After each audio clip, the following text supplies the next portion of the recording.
In the heart of the desert, where the horizon blurs into waves of shimmering heat and the wind carries the sting of sand like 1,000 tiny blades, lies one of the greatest mysteries of the ancient world, an enigma so enduring, so dramatic, and so haunting that it has fascinated historians, explorers, and treasure seekers for more than 2,000 years.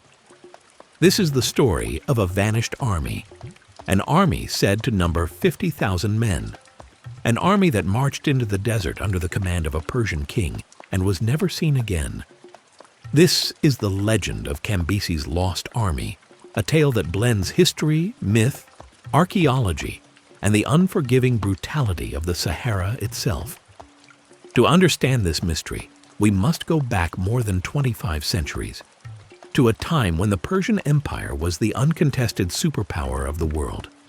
In the year 525 BCE, Cambyses II, son of Cyrus the Great, ruled over a sprawling domain that stretched from modern-day Iran across the Middle East and into North Africa. Cambyses was a king of ambition, inheriting not just the throne of Persia, but also a legacy of expansion and conquest. He had already led his forces into Egypt, toppling the last pharaoh of the 26th dynasty and claiming the land of the Nile as his own. Yet victory only seemed to feed his hunger for more.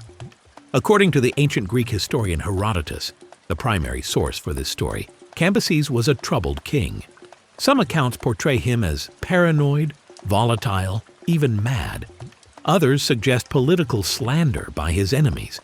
But there is one act attributed to Cambyses that stands out above all others. His decision to dispatch an army of 50,000 men into the desert to punish or conquer the priests of Amun at the great oracle of Siwa Oasis. The oracle of Amun was no ordinary sanctuary. It was one of the most renowned spiritual centers in the ancient world, where kings and travelers would seek divine guidance. Alexander the Great himself would come here a couple centuries later to be declared the son of Zeus Amun.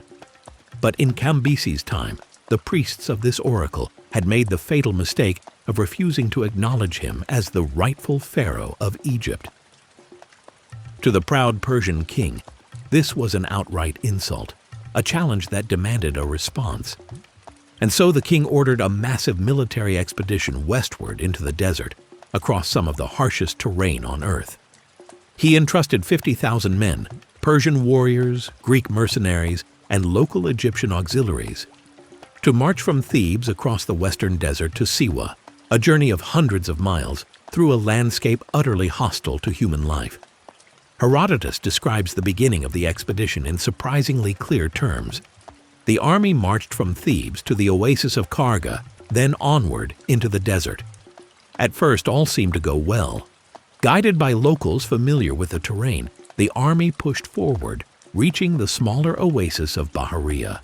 But what happened next remains one of history's great mysteries. Herodotus claims that after the army left the last known oasis, they marched into a vast sea of sand and vanished without a trace. The historian gives one haunting detail. After several days of marching, as the troops were crossing a vast expanse of sand, a sudden and violent sandstorm swept across the land. A storm so powerful, so overwhelming, that it supposedly buried all 50,000 men alive, erasing them from the face of the earth.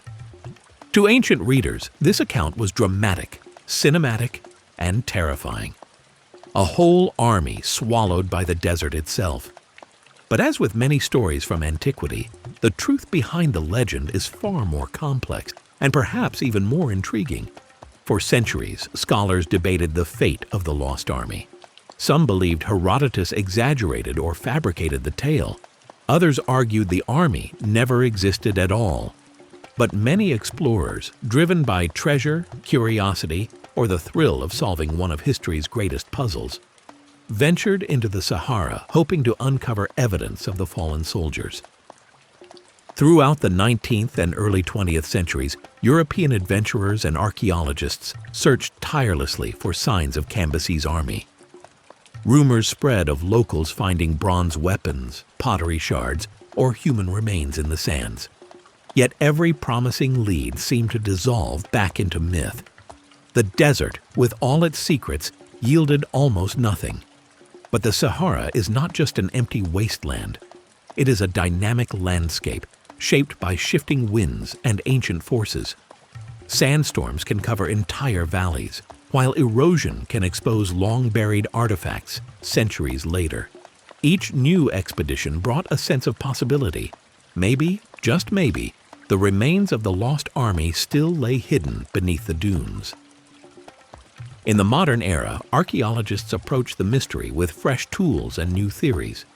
One major question was whether an army of 50,000 could even survive such a march. The Western Desert is a vast, barren expanse, with temperatures easily exceeding 100 degrees Fahrenheit. Water sources are scarce, and the terrain is unforgiving. Without proper preparation, supplies, and knowledge of the route, even a small force could falter, let alone an entire army. Many historians now believe the expedition may have been doomed not by one sudden disaster, but by a combination of environmental challenges, poor planning, and perhaps even betrayal. The ancient desert tribes who guided them may have misled them or abandoned them. Supply lines could have collapsed. The army may have fragmented, with groups scattering in different directions. Some may have perished of thirst, others of exposure, while some might have reached distant oases only to die later, unrecorded and forgotten. Then, in the early 2000s, a story hit the international press that electrified the world. Two Italian brothers, Angelo and Alfredo Castiglioni, documentary filmmakers and amateur archaeologists, claimed to have discovered the remains of Cambyses' lost army in a remote part of the Sahara near the border of Libya and Egypt. They presented footage of human bones bleached by the sun, fragments of weapons, arrowheads, bronze daggers, and pottery shards buried in the dunes. They even claimed to have found a Persian satrap's dagger, an artifact worthy of a high-ranking military officer. Their documentary ignited widespread excitement. Newspapers around the world ran headlines announcing the discovery of the legendary army. The mystery, it seemed, had finally been solved. But the celebration did not last. Professional archaeologists raised concerns almost immediately. They argued the artifacts the Castiglioni brothers found were not conclusive. The Sahara has seen countless civilizations, armies, and migrations. Bones discovered in the desert could have belonged to nomads or soldiers from other periods. Some scholars accuse the brothers of sensationalism, of telling a good story rather than conducting rigorous archaeological work. To this day, the Castiglioni discovery remains controversial. Some believe it represents the true resting place of the lost army. Others believe it was a misinterpretation or even a fabrication created for documentary appeal. What is undeniable is that interest in the mystery surged once more, motivating new researchers to re-examine ancient roots and environmental data in search of better answers. One of the most compelling modern theories suggests that Cambyses' army did indeed march towards Siwa, but the forces of nature and logistical miscalculations led them far off course. Instead of following a safe caravan route between oases, they may have entered a region of shifting dunes known as the Great Sand Sea, a treacherous expanse that even modern travelers with GPS equipment struggle to navigate. The Great Sand Sea is notorious for its extreme sandstorms, knife-sharp dunes, and absolute lack of water. A single mistake in navigation could doom an entire expedition. Another possibility is that the army was attacked. The desert was home to Libyan tribes, experienced warriors who were masters of hit-and-run tactics. In the open sand, an army struggling with exhaustion and dehydration would be extremely vulnerable. Some historians propose that the army may have been ambushed and annihilated before ever reaching Siwa. If this happened, their remains might be scattered across miles of desert, far beyond the areas historically searched. Yet the legend of the sandstorm remains the most powerful version of the story. The idea of a massive storm burying the entire army is dramatic, yes, but not impossible. The Sahara is capable of producing catastrophic sandstorms known as haboobs, towering walls of sand that can stretch for miles. These storms can reduce visibility to zero, suffocate travelers, and bury objects under meters of shifting dunes. If the army was caught in such a storm, especially while marching through narrow valleys or basins, they could have been overwhelmed in minutes.